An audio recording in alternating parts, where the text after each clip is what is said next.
It begins as a whisper, a subtle sting cloaked in humor, a joke at your expense, a glance that lingers too long, a smile laced with venom. The room shifts, the air grows heavy with intent, and most would let it pass, brushing it off as trivial, convincing themselves it's not worth the fight. But that moment, that fleeting test, is where the battle for your power begins. Ignore it, and you've signed a contract you didn't read, one that says disrespect is welcome, that your boundaries are soft, your value negotiable. By the time it strikes again, louder, sharper, bolder, it's too late. The precedent is set. Disrespect ignored is disrespect approved, and the world takes note. Machiavelli, the shadow weaver of power, understood this with chilling clarity. In a world ruled by reputation, dominance, and perception, respect isn't earned through patience, it's enforced with precision. When someone crosses you, your next move isn't just about them. It's about everyone watching, learning how to treat you from this moment forward. Disrespect isn't personal at first, it's a probe, a test to see if you'll bend. Fail it, and you're not just weak, you're safe to violate again. So when the line is crossed, you act, not later, not in theory, but now, with a response so deliberate it redefines the room. This is your chance to rewrite your legacy, to become the one who doesn't tolerate, doesn't explain, doesn't break. Are you ready to claim that power? The first law is cold and unrelenting. The one who reacts emotionally loses status. When disrespect lands, a sly comment, a dismissive tone, a public jab, most people flinch, their heart racing, their voice rising to defend, to laugh it off, to keep the peace. But that's the trap. Emotion is surrender, a signal you're shaken, a crack in your armor that invites more strikes. Machiavelli didn't strike first. He watched, letting his enemies expose their hands before he moved. Your move isn't to react, but to withdraw. Not passively, but strategically, like pulling the air from a room. Silence isn't ignoring. It's a weapon, a deliberate void that starves their provocation. You don't laugh. Don't deflect with nervous chatter. Don't explain how their words stung. You let your gaze harden, your presence shift, your energy vanish from their grasp. It's a pause that breaks their rhythm, a black hole in the conversation they thought they controlled. Disrespect thrives on feedback, laughter, defensiveness, appeasement, but when it meets cold stillness, it withers, exposed as a cheap grab for dominance. You become unpredictable, and unpredictability breeds fear. Not the fear of violence, but the fear of the unknown. What are you thinking? What will you do? Their confidence falters, and in that falter, you've already begun to win. Your next move is surgical, not explosive. You don't retaliate with insults or sink to their level. You mirror their violation with precision. Hold their gaze, tilt your head just enough to signal you've noticed, and deliver a question that cuts deeper than any comeback. Did you mean to say that? Or you sure you want to stand by that? Or, that sounded personal. Care to clarify? Each word is a blade, calm, controlled, inviting them to double down in front of witnesses. Most won't. Disrespect is rarely bold, it's opportunistic, testing boundaries to see who will push back. When you meet it with silence and a single piercing question, you expose their intent without raising your voice. They expected a reaction, a crack in your composure, a plea for fairness. Instead, you've turned their attack into their burden, forcing them to justify themselves while you remain untouched. This isn't about drama or revenge.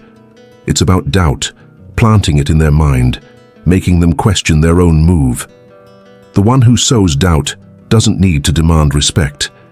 It radiates from them, a quiet force that shifts the room's gravity. But the game runs deeper. One moment of discipline isn't enough. Consistency is your true power. A single boundary set means nothing if you soften later, if you return to warmth, to ease, to the illusion that all is forgiven.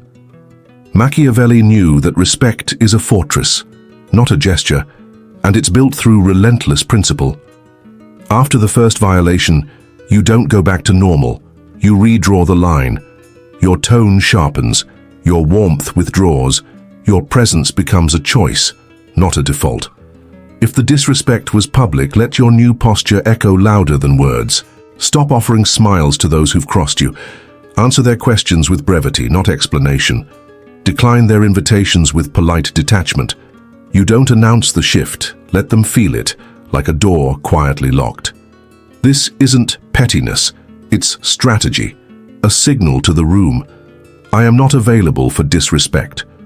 Others notice, their words growing cautious, their tone more measured. Your name begins to carry weight, not because you shouted, but because you showed you'll protect your value without apology. This is what separates the respected from the ignored, not dominance through intimidation, but presence through principle. Disrespect doesn't end with one encounter. It's a campaign, subtle and insidious. They'll test you again, not with the same jab, but with softer, more corrosive moves. A joke with a smile, an oversight in a decision, a passive comment meant to graze your pride. This is where you reinforce the frame with disproportionate consequence. Machiavelli's world wasn't built on fairness. It was built on impact. A response equal to the offense fades. One that outweighs it becomes legend. You don't get loud, you get colder. If they cross you publicly, address the group, not them, with a calm that chills. Let's move on to something worth discussing. If they ask for your input, give a single word, then shift your focus. This isn't aggression, it's removal, a demonstration that they've lost access to you. Nothing stings more than being ignored by someone who once acknowledged you. And that's your leverage. You're not fighting. You're reshaping the dynamic, teaching the room that crossing you has a cost, not in drama but in distance. Some won't stop. They don't care about approval. They want your reaction, your unraveling. When they escalate, you don't match their emotion. You escalate socially, turning their behavior into their cage. Frame them with precision. That's an interesting tone for a professional setting. Or I'm surprised you'd say that out loud. You're not arguing. You're spotlighting, making their words a spectacle they must now carry. The room sees them differently. Small, insecure, grasping. Your calm exposes their chaos. Your silence amplifies their noise.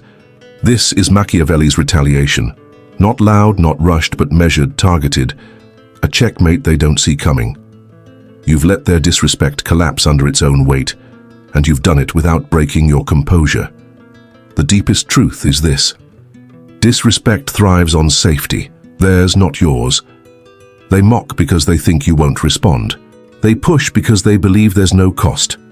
But Machiavelli knew power isn't about striking often. It's about creating the sense that you could, at any moment, in a way they can't predict. You become a threat without threatening. Your silence a warning. Your presence a question mark.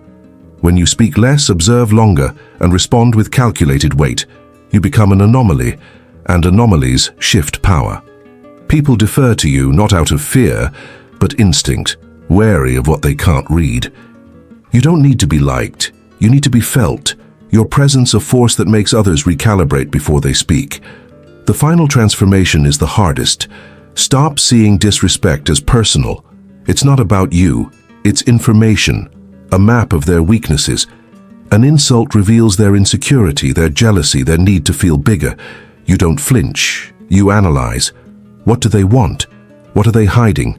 Log it, store it, and move forward, not with forgiveness, but with strategy. Do they deserve access to you? Should they be isolated subtly or publicly? Do you use their behavior to educate the room, or let them fade into irrelevance? You're no longer playing emotional chess. You're orchestrating position. The ultimate power is when others fear crossing you, even in your absence. Your silence carries the same weight as your presence, a warning etched into their minds. Violate me, and you lose more than you gain. When they realize their mistake, when they come back with apologies or nervous laughter, you don't punish or forgive. You do something colder. You remain unchanged. No warmth, no resentment, just a new reality where their access to you is gone. They'll feel it. The shift in your gaze, the absence of your energy, the sense that they're no longer a variable in your world. This isn't cruelty. It's power by absence, a reminder they were never essential to you. You didn't need their validation, their approval, their game. Your silence says, you didn't wound me. You elevated me. They'll carry that weight, not you, because you've become untouchable, not through rage, but through discipline, distance, and a presence that demands respect without asking. This is Machiavelli's legacy, not the vengeful prince, but the silent architect of consequence. You don't chase respect, you build it, one calculated response at a time. The room slows when you enter, voices lower, postures shift, not because you're loud, but because you're certain.